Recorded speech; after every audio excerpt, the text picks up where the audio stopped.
Assalamualaikum warahmatullahi wabarakatuh. Saya Arina Sabila Haq dari kelas PBI 4F NIM 196121179. Di sini saya akan menceritakan tentang latar belakang Perang Salib secara sederhana. Pada awal abad ke-11 Masehi, di kawasan Eropa dan Timur Tengah terjadi sebuah perang besar dan berkepanjangan yang sering disebut dengan Perang Salib.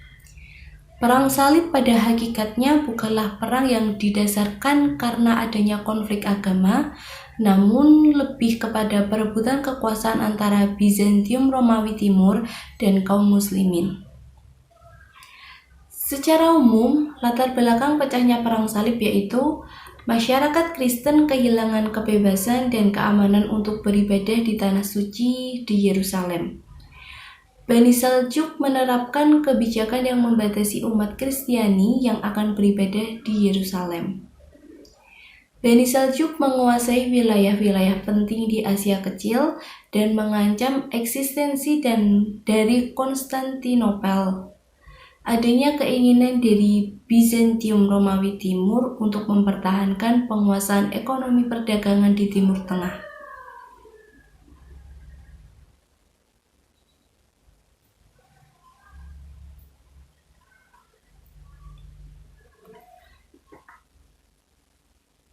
Dalam buku sejarah Eropa, dari Eropa kuno hingga Eropa modern 2012 karya Wahyudi Daja, Perang Salib berlangsung pada tahun 1096 sampai 1270 Masehi. Periodisasi dari Perang Salib dapat dibagi menjadi 3 bagian.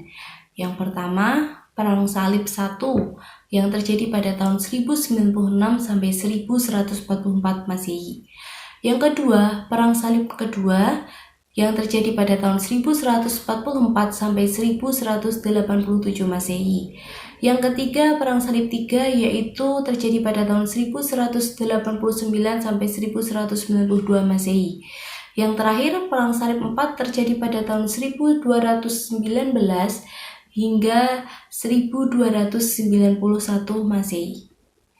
Kampanye Perang Salib 1.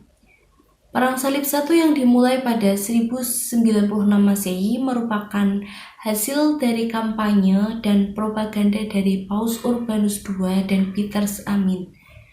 Mereka aktif dalam mengkampanyekan perang salib di kalangan keuskupan agung.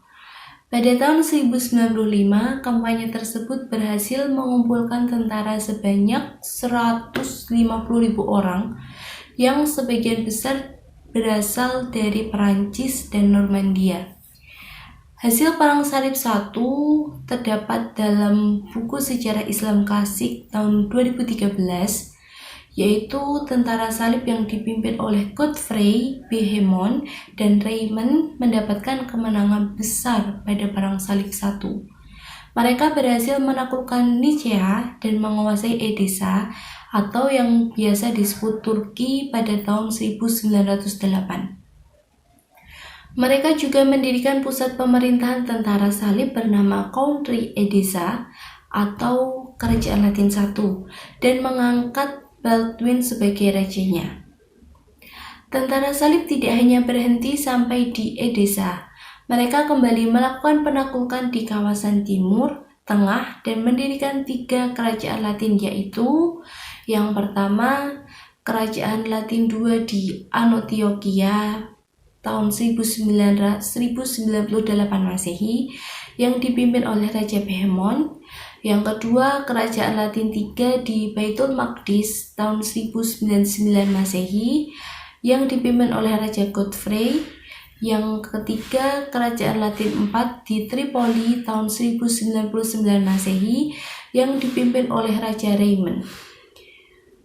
Nah, dari cerita di atas ada beberapa hikmah dari Perang Salib. Yang pertama, bertempur dalam medan peperangan atau jihad selalu membutuhkan persiapan dan perencanaan yang panjang dan matang. Yang kedua, keyakinan akan pertolongan Allah Subhanahu wa Ta'ala kepada para hamba-hambanya yang ikhlas berjuang menegakkan Islam di muka bumi adalah faktor terpenting dari sekian banyak faktor penentu kemenangan kaum muslimin dalam perang salib.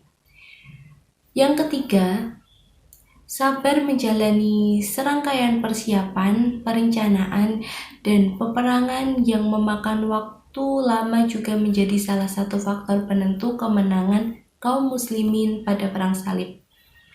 Yang keempat, perbaikan dan persatuan di tubuh kaum muslimin menjadi syarat mutlak keberhasilan setiap langkah dakwah dan jihad dimanapun dan kapanpun. Yang terakhir, yang kelima, penaklukan Baitul Maqdis adalah sebuah kemenangan yang mendekati kesempurnaan tanpa terlalu banyak darah yang tertumpah. Oke, sekian dari saya. Terima kasih telah menonton video ini. Semoga kalian sehat selalu dimanapun kalian berada. Cukup sekian. Wassalamualaikum warahmatullahi wabarakatuh.